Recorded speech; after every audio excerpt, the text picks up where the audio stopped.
Good morning students, welcome to Alok knowledge on. अभी हम आपके साथ क्लास 9 के एक चैप्टर पेड़ का दर्द जो सर्वेश्वर दयाल सक्सेना जी के द्वारा लिखा गया है, इस कविता के बारे में आपके साथ जो है इस कविता का सारांश को साझा करेंगे और पंक्तियों को पढ़ करके आप तक पहुंचाने का प्रयास करेंगे।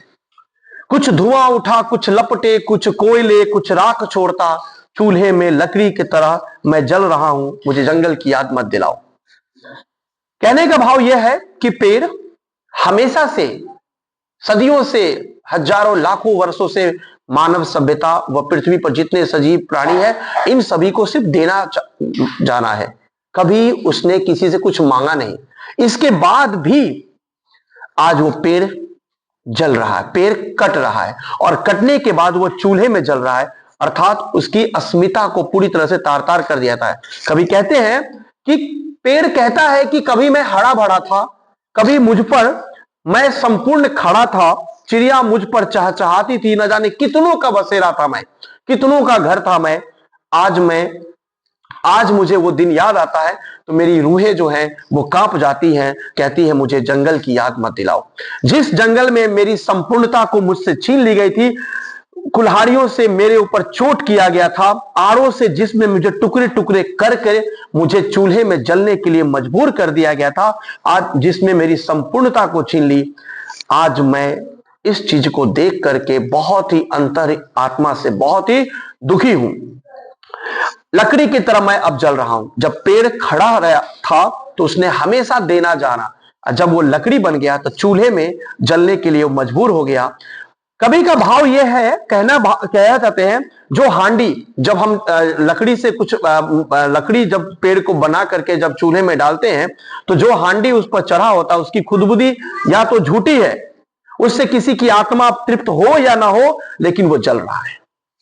कहने का भाव यह है कि वह जल रहा है, उसके प्रति किसी के मन में एक संवेदना नहीं है कि पेड़ की हत्या कर करके, उसको टुकड़ों टुकड़ों कर करके उसकी अस्मिता, उसके सम्मान, उसकी जो है जीवा, उसके जान की हत्या करना। इसीलिए इस तस्वीर में आप देखिए पेड़ के साथ एक जो है मानव छवि बनाया गया है ताकि इसकी दुख को समझ पाए। वो चेहरे मेरे सामने जो मेरी आंच से तमतमा कर या गुस्से से मुझे उठाकर चल पड़ेंगे, मुझ पर पानी डाल देंगे।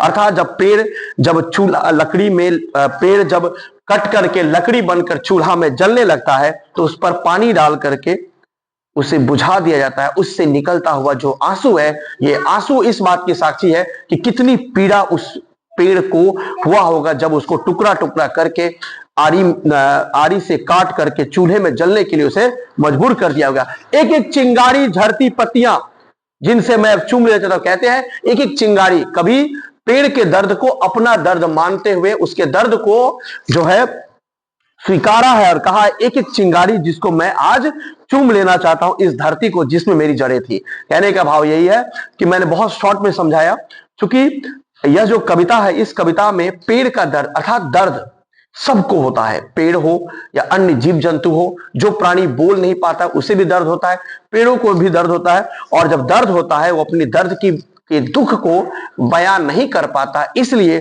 सर्वेश्वर दयाल सक्सेना ने पेड़ के दर्द को अपना दर्द मान करके उस दर्द के साथ अपने वाक्य को रख करके उसके भावों को प्रकट करने का प्रयास किया है। ये क्लास 9 के हिंदी के पेड़ के दर्द कविता थे। ऐसे हर एक सब्जेक्ट के डिफरेंट टॉपिक्स के साथ आपके साथ वीडियो में बने रहेंगे। लाइक कीजिए, सब्सक्राइब कीजिए, कमेंट कीजिए। धन्यवाद।